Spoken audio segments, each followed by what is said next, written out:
Buenas noches, iglesia. ¿Cómo se encuentran el día de hoy? Me alegra verle, me alegra que usted esté con nosotros aquí en el auditorio y también que usted esté desde casa siguiendo el servicio y no perdiéndoselo, porque a veces podemos pensar que pues ya no fui a la iglesia y como que se desconecta uno. No, qué bueno que usted está desde casa viéndonos. Envíe un saludito que ahí nosotros se lo vamos a responder. Díganos, estoy aquí en tal lugar, y eso será chévere para poder ahí interactuar y que no sea una cosa ahí como tan fría, digámoslo de esa manera. Quiero que por favor abra su Biblia en Génesis capítulo 22. Vaya conmigo a Génesis capítulo 22. El día domingo hablábamos acerca de qué es la casa, no el colegio, que es tu educación, es tu influencia, eres tú el que forma a los hijos, no puede ser otra persona, y eso ha sido delegado por parte de ¿quién? De Dios. Pero que esa formación además implica un proceso, un trabajo, un esfuerzo continuo a lo largo de mucho tiempo hasta lograr los resultados deseados y esperados, anhelados. Pero ¿sabe? Nosotros los seres humanos somos amantes de las respuestas rápidas. Nosotros somos fácilmente dados a encontrar soluciones rápidas a los problemas que tenemos. Si nos dicen que nos venden una pastilla para que se arreglen los problemas en el matrimonio, eso sería la más vendida, porque todo el mundo quiere una pastilla para eso y no trabajar para arreglarlo. Si le dicen a usted, vamos, queremos que haya hay una pastilla para la educación de sus hijos, entonces compra la que quiere. Compre para que salga bueno académicamente, compre para que salga buen esposo, compre para que salga buen hijo, compre para que salga un hijo que además le ayude a usted cuando esté en la vejez. Y hubieran esas pastillas, créame que serían de las más vendidas, porque todo el mundo quiere cosas que rápidas, fáciles, que no requieran ningún esfuerzo. Pero lo cierto es que no es así. Lo cierto es que no funciona de esa manera, y por eso yo he titulado la enseñanza, y esto es como el complemento, la segunda parte de lo que veíamos el día domingo, y he titulado la enseñanza: es tu vida, no lo que dices. Porque también usted se puede equivocar pensando que ya tiene el método y ya con que lo aplique es más que suficiente, y no se responsabiliza usted de la parte más importante, que es su vida, como usted vive. Pues quiero que hoy le demos, meditemos un poco en esto. Quiero que hoy reflexionemos un poco en esta parte que es fundamental, porque papá, y estoy hablando a los papás, estoy hablando a los que un día van a ser padres, estoy hablando, y ni siquiera pensemos en los padres, estoy hablando en los tíos que tienen sobrinos que los están viendo, estoy hablando en los abuelos que tienen nietos que los están viendo, estoy pensando en los maestros del colegio o de la escuela dominical que tienen estudiantes que los están viendo. Estoy pensando en ellos, y escuchen, es su vida la que más va a impactar en ellos que lo que usted les diga. Eso es algo que quiero que a ustedes les quede esta noche. Entonces vamos a leer una historia y vamos a reflexionar en 3 puntos principales. 1, la vida de un padre. 2, la vida de un hijo. Y 3, el punto que es igual al título: es tu vida, no es lo que dices. Así que vamos a leer Génesis capítulo 22 y vamos a leer desde el versículo 3. Vamos a leer unas partecitas y luego nos vamos a saltar a otras, pero vamos a estar en Génesis capítulo 22. Ahora, antes de leer, quiero que oremos a Dios y que pongamos este tiempo en sus manos para que Él sea hablando a nuestra vida. Amén. Señor, gracias porque hemos podido adorarte, hemos podido cantar, hemos podido decir que tu gloria llene nuestro ser, hemos podido reconocer que estuviste con nosotros en el pasado, estás en el presente y estarás en el futuro. Gracias, Señor. Pero te pido que nos hables en este momento, que también por medio de la palabra tú nos hables. Por favor, Señor de los cielos, enséñanos, instrúyenos, háblanos. A los que están con la responsabilidad de levantar a sus hijos, de educarlos, te pido que hoy tú les hables directamente, Señor. Gracias. Amén y amén. Dice Génesis capítulo 22, voy a leer desde el versículo 13 en adelante, dice: y Abraham se levantó muy de mañana y enalbardó su asno, y tomó consigo 2 siervos suyos y a Isaac su hijo, y cortó leña para el holocausto, y se levantó y fue al lugar que Dios le dijo. Al tercer día alzó Abraham sus ojos y vio de lejos el lugar de lejos. Entonces dijo Abraham a sus siervos: esperad aquí con el asno, y yo y el muchacho iremos hasta allí y adoraremos, y volveremos a vosotros. Y tomó Abraham la leña del holocausto y la puso sobre Isaac su hijo, y él tomó en su mano el fuego y el cuchillo, y fueron ambos juntos. Me salto al versículo 9. Y cuando llegaron al lugar que Dios le había dicho, edificó allí Abraham un altar y compuso la leña, y ató a Isaac su hijo y lo puso en el altar sobre la leña. Y extendió Abraham su mano y tomó el cuchillo para degollar a su hijo. Quiero que se fije en primer lugar en la historia de un padre, la vida de Abraham. Este es el relato, Génesis 22 es el relato de la prueba que Dios le puso a Abraham. Usted sabe, Abraham anhelaba un hijo. De repente, cuando ese hijo tiene no sé cuántos años, pero si ya hablaba y entendía las cosas, 13, 14, 15 años, quién sabe cuántos tendría Isaac, cuando Dios le pide a Abraham que lo sacrifique. Y estamos en ese momento. Usted se fija que Abraham obedece a Dios, prepara la leña para el sacrificio, se lleva sus siervos, se lleva a su hijo, lleva el cuchillo. Es interesante que en el pasaje dice: y tomó el cuchillo, o sea, lo llevaba ahí.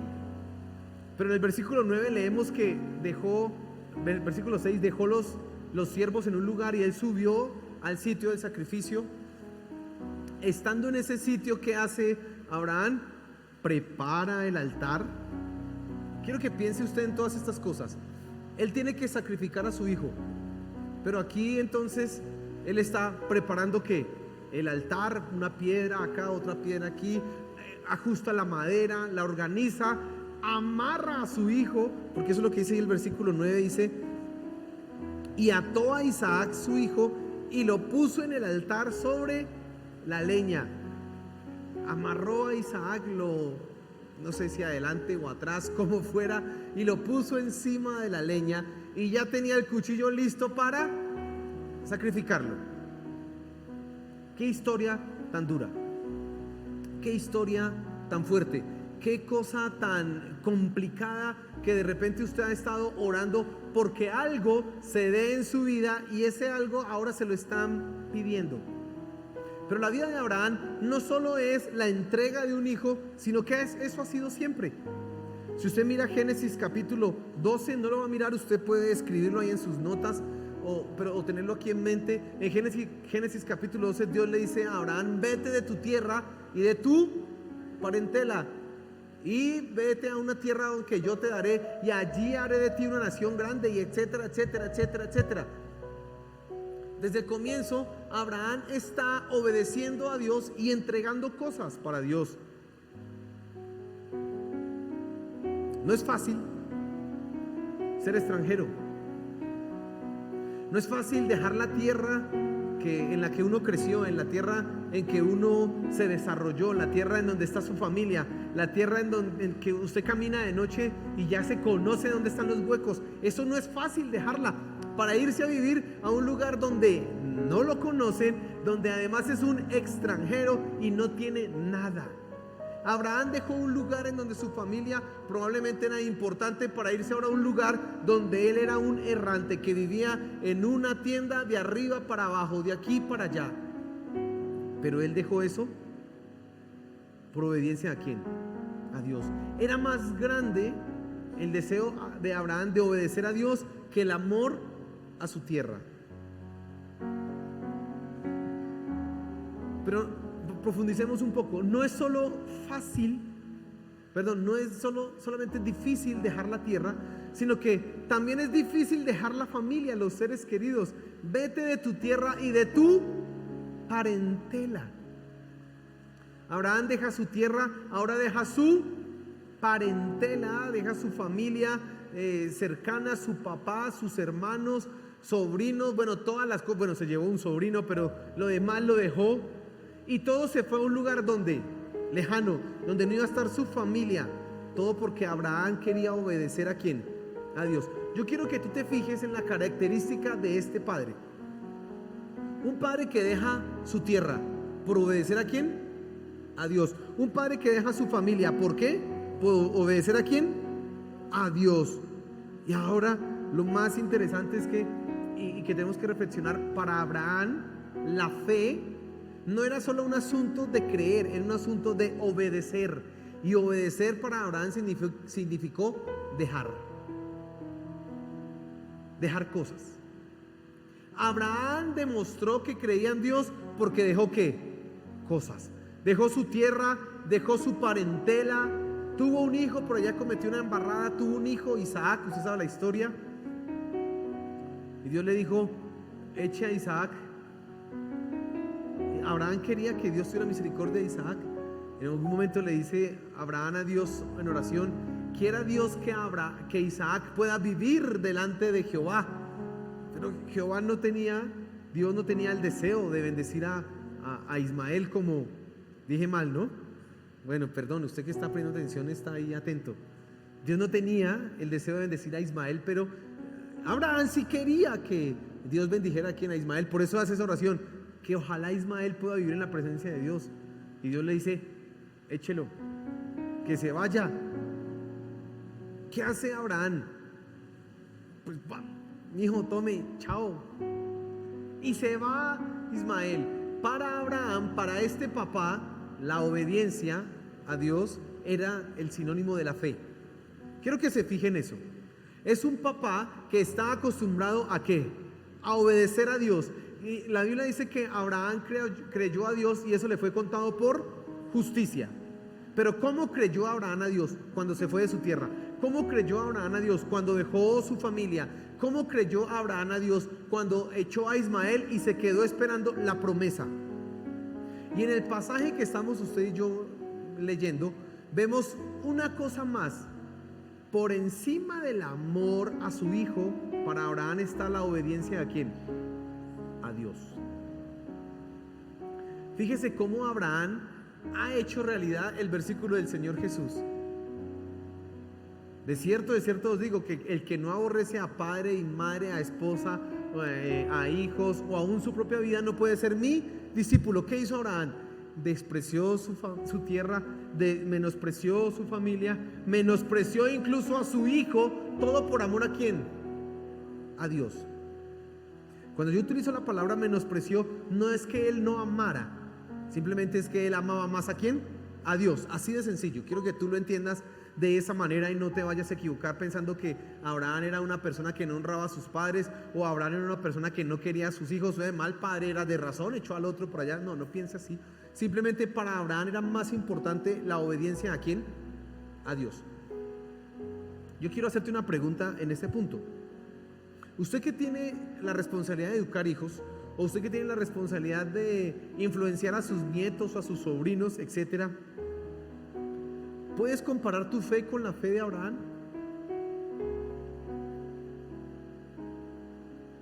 Le acabo de demostrar a usted que para Abraham la fe no era decir yo creo, no, la fe de Abraham era yo hago, punto.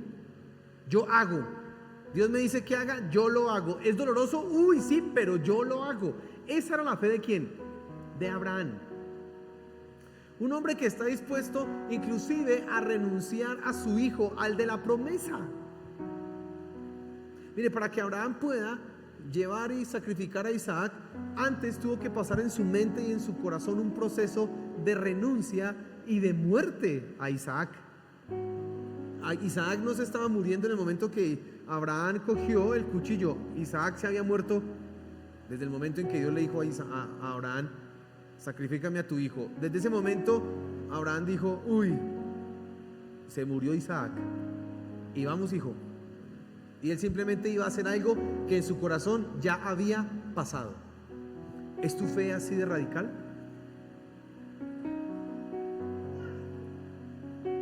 Solamente Dios le ha pedido a Abraham ese sacrificio. Pero a ti quizás te pide otros. A ti quizás te pide otros con relación a tus hijos. Como por ejemplo, no permitas que tu hijo haga esto porque eso desagrada a Dios. Pero como su hijo llora y su hijo se pone tan triste, entonces él le conmueve el corazón a usted. Y usted dice, ay Dios, pero el niño o la niña o no sé qué. Pero Dios a ti se está pidiendo, ¿para quién es tu lealtad? ¿Para tu hijo o para mí? ¿Para quién es esa lealtad? Quiero que pienses en este momento si tu fe es igual de radical a la que fue, a la que era de Abraham.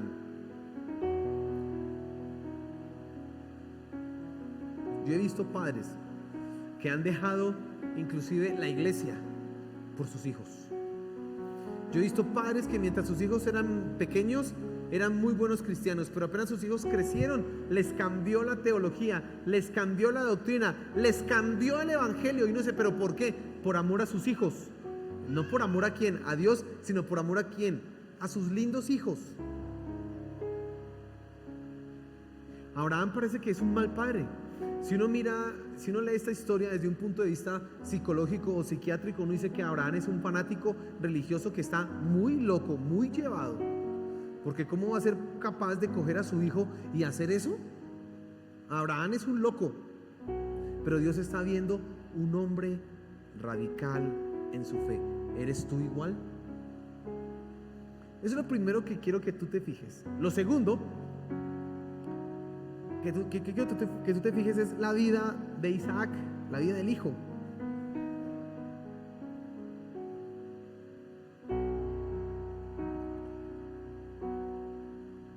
Bueno, quiero que coloquemos ahí el versículo 7, el versículo 8 del capítulo 22 y miremos qué pasa con Isaac y tratemos de pensar un poco. Miremos la vida de Isaac. Y el versículo 7, por favor, colóquenlo en la pantalla. Dice, entonces habló Isaac a su padre y le dijo, Padre mío.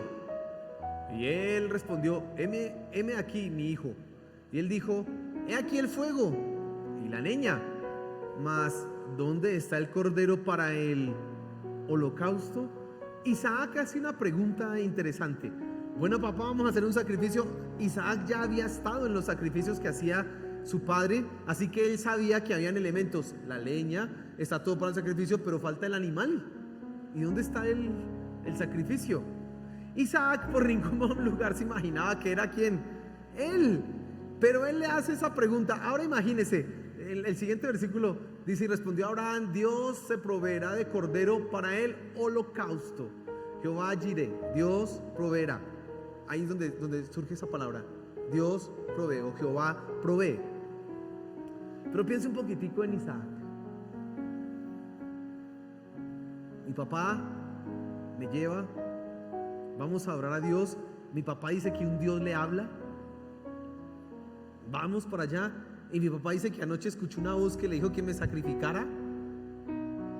Mi papá armó eso. Ya está prendiendo, a punto de prender la candela. Mi papá me amarra porque una voz le dijo que me sacrificara.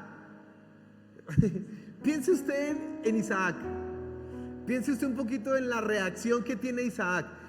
Mire, si hoy día a usted lo demandan porque le dice a un chino que está medio así, si usted le grita o le dice medio bobo o una cosa así, ya lo demandan porque le está haciendo un daño psicológico. Imagínese el daño psicológico del pobre Isaac. Eso sí es un trauma. Ver al papá con un cuchillo. ¿Por qué Isaac, y eso es interesante, por qué Isaac no pensó que su papá era un loco fanático que escuchaba voces? ¿Por qué? ¿Por qué Isaac? Vámonos al capítulo 26.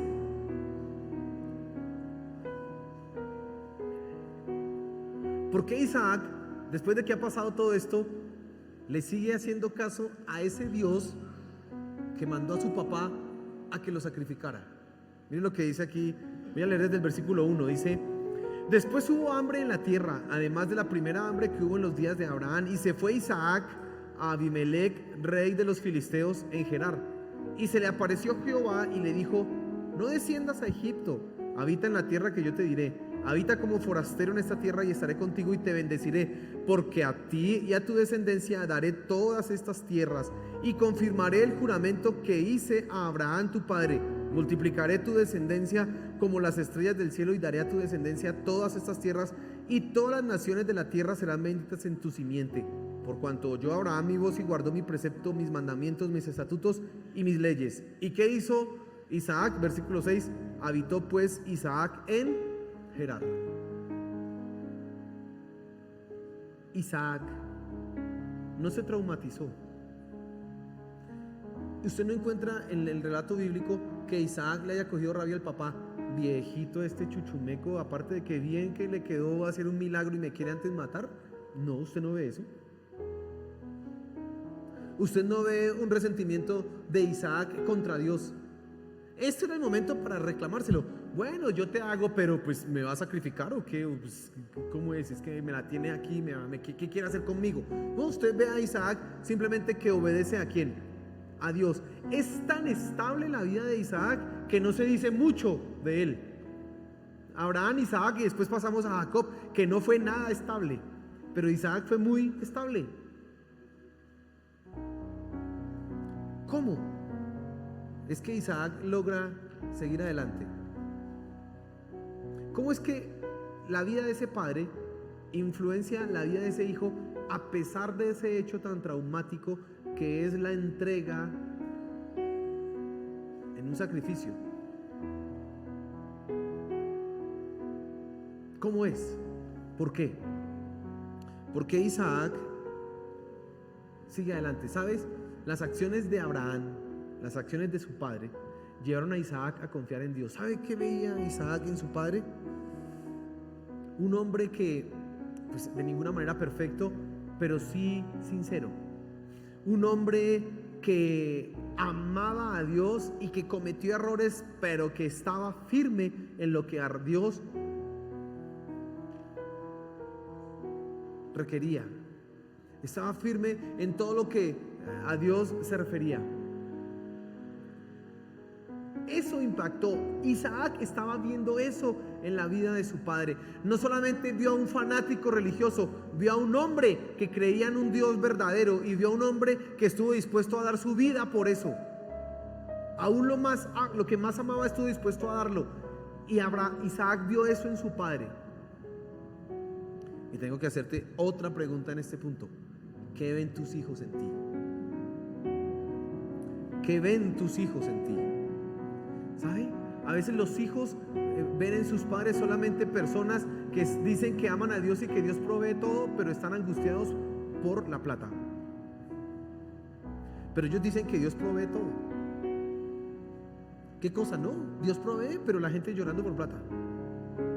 Y lo peor es que eso lo ve un niño de 6, de 7, de 8 años, que no entiende las cosas, sino que para él las cosas son blanco o negro. Y cuando usted le demuestra que su confianza en Dios no es confianza en Dios, pues él va a crecer no confiando en Dios. No sé si estoy siendo claro en lo que te estoy diciendo.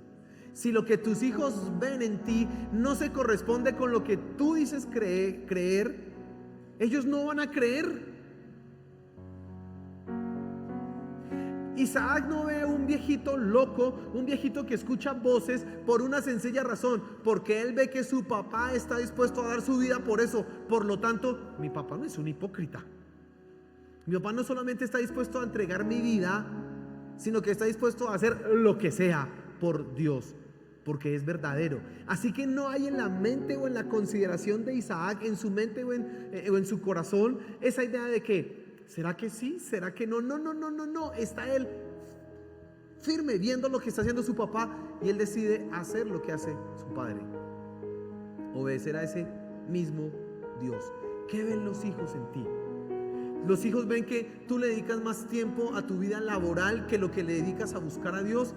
Pues después no se te haga raro que ellos no quieran buscar a Dios, sino que estén enfocados en sus vidas profesionales y laborales. Porque es lo que han visto en ti. ¿Qué es lo que ven tus hijos?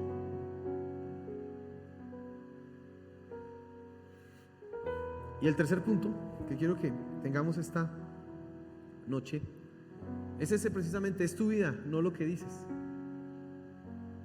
Y quiero que tengas presente algo. Tu vida es lo que ellos están viendo. Tu vida es lo que ellos verán.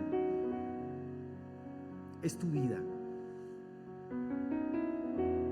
Ellos están viendo cada decisión que tomas, cada reacción que tienes. Ellos están viendo cómo manejas tú las emociones. Ellos están viendo cómo manejas tú las adversidades, cómo manejas los problemas. Ellos están viendo eso. Tú les estás enseñando cómo se vive en la vida.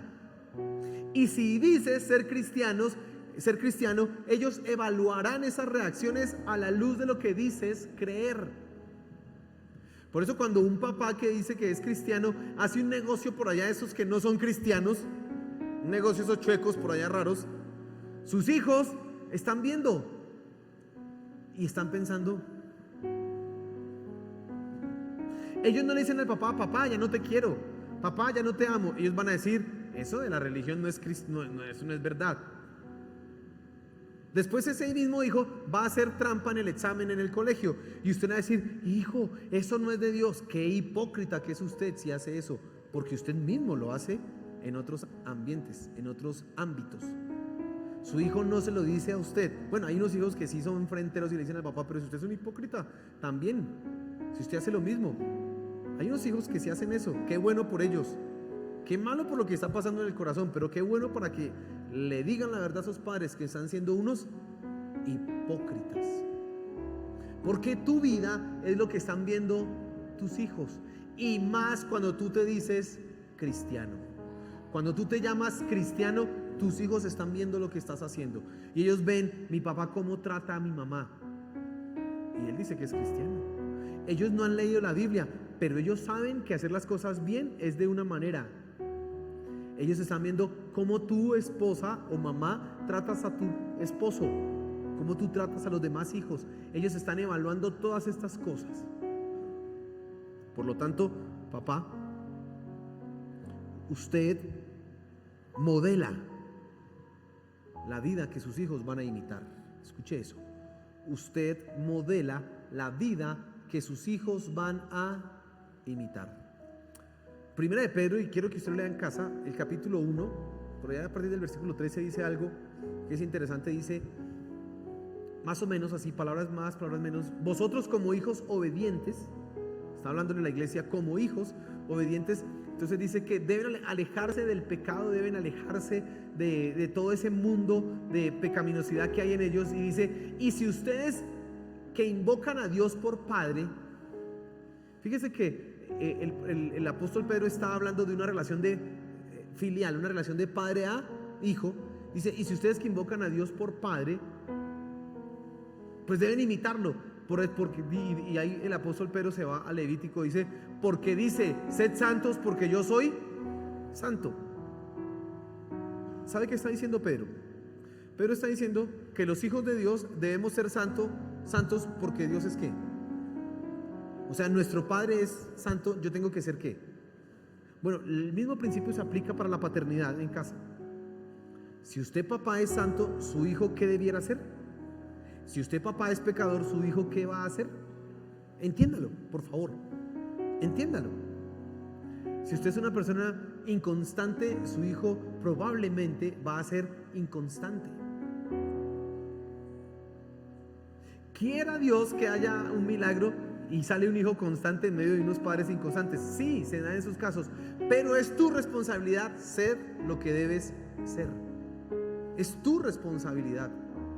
Y esa responsabilidad no se acaba hasta que ellos tienen 18 años y ya se van de la casa, o 20, bueno, hoy se van más viejos, 25, 27 años que se van de la casa. No, esa responsabilidad es por toda la vida. Qué bueno, y aquí que veo abuelos y que veo personas mayores, qué bueno que sus hijos digan, mi papá o mi mamá aún de 80 o 90 años era una persona íntegra, siempre fue una persona correcta, porque siempre sus hijos están viendo lo que usted hace.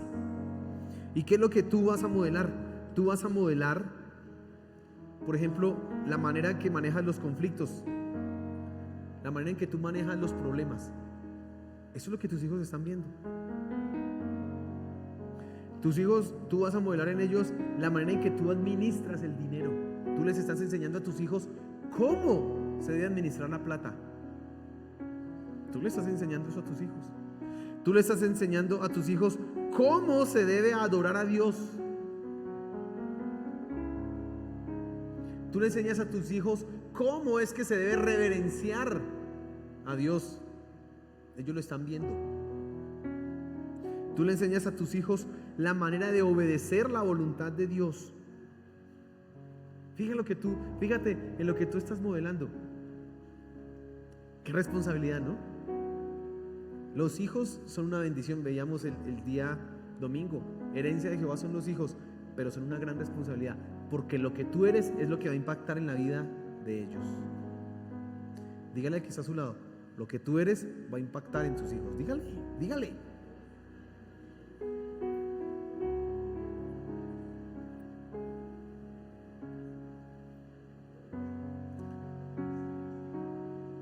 Y quiero decirle una cosa más, y creo que esta es quizás la más,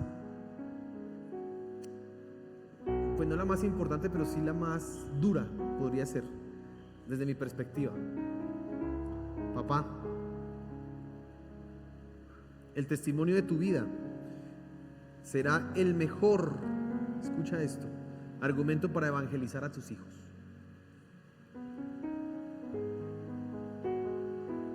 Ay, pastor, yo no sé por qué mis hijos no son cristianos. Deberíamos de responder, ¿y usted cómo ha sido cristiano con ellos? Ellos han visto a un papá cristiano toda la vida. Y si un hijo ha visto a un papá cristiano toda la vida, tiene más probabilidades de estar cerca de la iglesia que uno que no ha sido un buen cristiano. Si usted no ha sido un buen cristiano, empiece a orar para que Dios tenga misericordia y no permita que sus hijos se vayan a perder, porque usted no les ha dado el ejemplo que corresponde. Y Dios puede tener misericordia y hacer algo maravilloso. Ore y corrija desde ya, corrija. Pida perdón, diga, hijo, yo digo que soy cristiano, pero hago cosas que no son, perdóname, voy a hacer las cosas bien. Hágalo.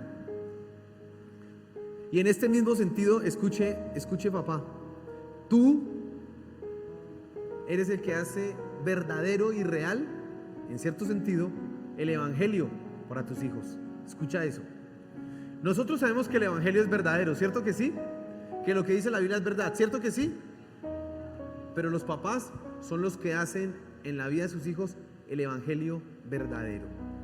Qué cosa tan dura. Cuando esos niños tienen 2, 3, 4, 5, 8, 10, 11 años, ellos el único evangelio que están conociendo es el evangelio de ¿quién? De sus papás. Y ellos son los que se lo hacen verdadero, real, en la casa, en la manera en que los tratan, en la manera en que ellos están siendo enseñados. ¡Qué responsabilidad! Papá, es tu vida, no solo lo que dices. Y ellos están viendo eso. ¿Cómo es mi papá? ¿Cómo es mi mamá? Mi mamá dice que es cristiana, pero hace esto. Mi papá dice que es cristiano, pero se porta de esta o de esta manera. Mi papá dice que hace, pero mi papá dice que va a la iglesia, pero hace unos negocios por allá más raros. Su hijo está viendo eso. Y en la mente y el corazón de él está quedando, pues ser cristiano es como decir que uno es cristiano, pero finalmente uno hace lo que quiera, porque como que no hace, no importa. Después, cuando ellos sean grandes y tomen decisiones, usted es el que va a tener que lidiar con eso, y ahí sí empieza el lloro y el crujir de dientes. Ay, mira, pero ¿por qué mi hijo no está? ¿Pero por qué? ¿Qué será? ¿Qué será? Bueno, empecemos respondiendo las primeras preguntitas. ¿Qué hizo usted mal? ¿Qué responsabilidad tiene usted en la manera en que usted vivió el evangelio? ¿Qué hizo?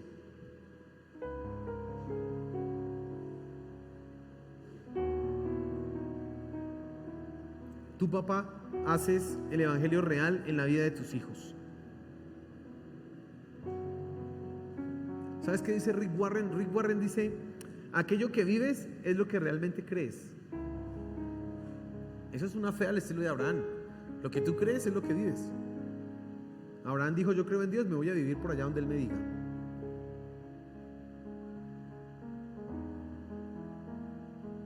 Si un padre no demuestra que está dispuesto a dar su vida por lo que cree, no espere que sus hijos den su vida por algo que el papá nunca ha querido creer.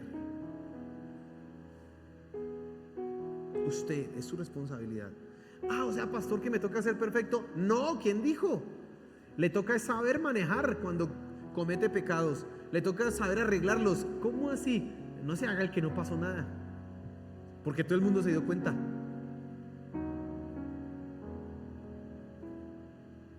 Todo el mundo se dio cuenta y los hijos saben. Y los hijos hablan entre ellos. Es que mi papá eso siempre la embarra, pero nunca pide perdón. Nunca.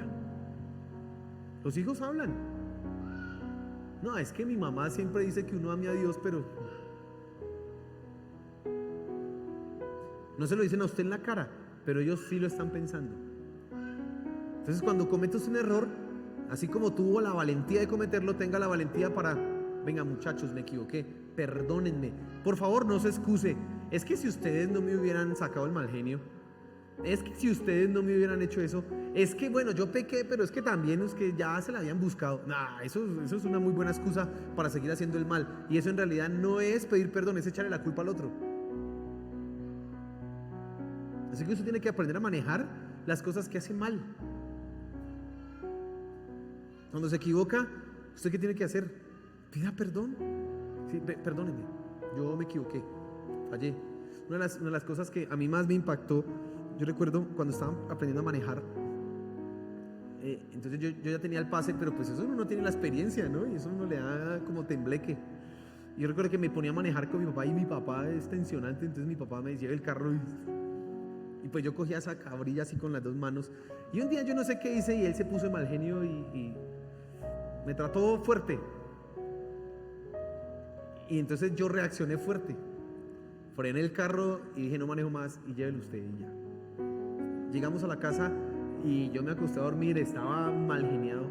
Y al otro día cuando yo escuché fue que alguien golpeó la puerta y entró mi papá. Me dijo: perdóneme. Me quitó el sueño y ya, no le pude decir nada más. Pero para mí eso fue impactante, ver a mi papá pidiéndome perdón. Y dije: bueno, se dio cuenta, ¿no?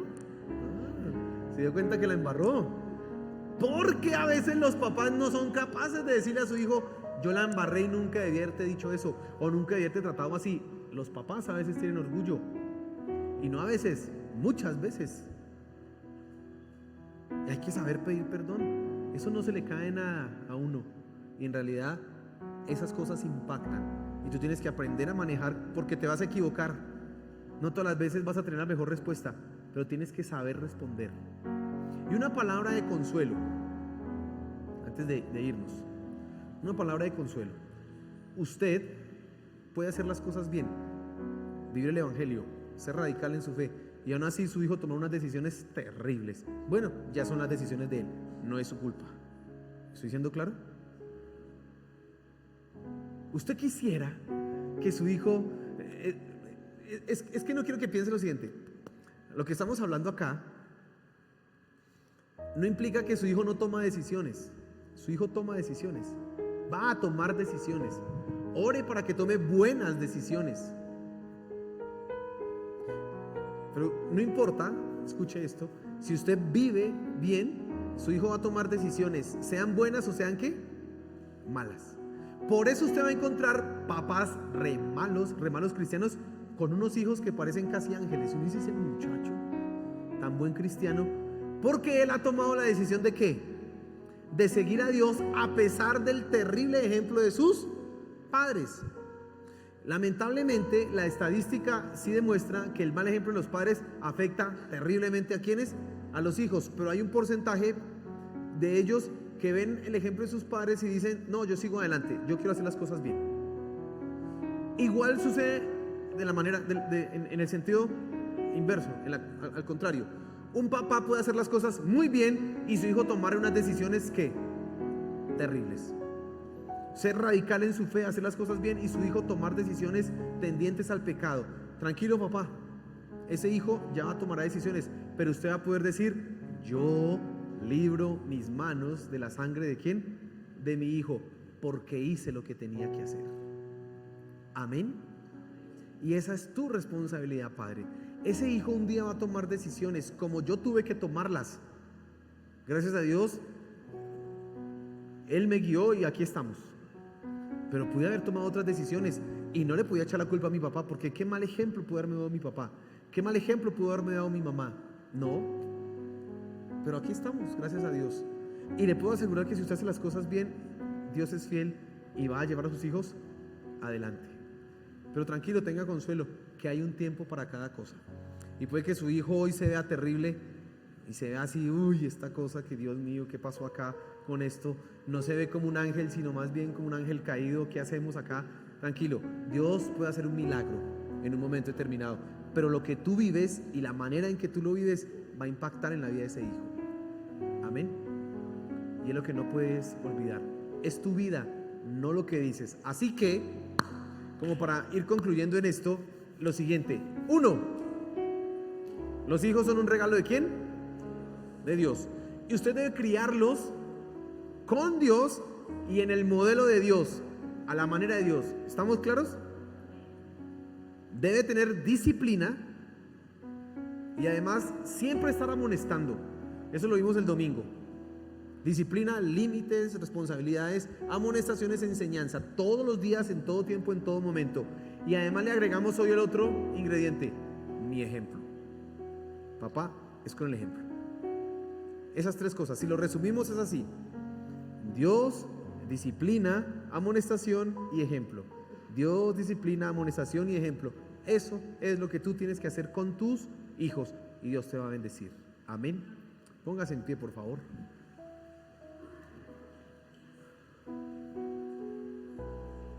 Bueno, papás, hoy se fueron ustedes con un bulto a las espaldas, pero quiero orar diciendo lo siguiente: Dios está para ayudarles en esa labor, porque así como Dios le dio los hijos que son herencia de Él, Dios también le va a guiar para que lo haga bien. Amén. Dios le va a dar esa sabiduría. Sí, Dios lo va a llevar pilas por acá. Se ha estado equivocando, corríjase, mire, métase por aquí, arréglelo por aquí, vaya por este lado. Dios le va a estar guiando y confíe que diga como Josué: mi casa y yo serviremos a Jehová. Punto. Y usted diga: y así va a ser. Amén. Y Dios lo va a ayudar, Dios lo va a llevar adelante y usted un día va a poder decir: ahí están mis hijos sirviendo a Dios. Y qué bueno poder hacer eso, ¿cierto? Qué bueno que usted vea a sus hijos sirviendo a Dios. Eso es, creo que para un padre eso es de las cosas más gratificantes que puede haber, ¿sí? Ver a sus hijos bien organizados, juiciosos, responsables, sirviendo a Dios. Si están casados, buenos esposos, con buenas esposas, con su vida económica. Usted no quiere que sean ricos, pero pues que estén bien, que vayan. Eso es lo que usted desea. Bueno, dé ejemplo, déles ejemplo, ore por ellos, mantenga la disciplina y siempre hábleles ¿de quién? De Dios. Y usted va a ver. Amén. Señor, gracias por tu palabra. Gracias porque siempre tienes cosas que enseñarnos. Gracias. Esta noche aprendemos que como padres la responsabilidad que tenemos es ser ejemplo. Ayúdanos a ser ejemplo. Yo oro para que cada uno de los que hoy son padres, que tienen hijos pequeños, aún los que tienen hijos adolescentes o adultos, que ellos sean ejemplo para sus hijos, que sean una influencia tremenda en la vida de sus hijos. Te lo suplico, Padre Celestial, por favor, glorifícate. Te pido que des sabiduría, Señor. Te pido que toques a los hijos, esos corazones que están a veces endurecidos. Señor, por favor, tócalos, para que ellos empiecen a tener preguntas acerca de ti. Y además, Señor, que vean el ejemplo de los papás, de sus papás, y sean tocados por esto.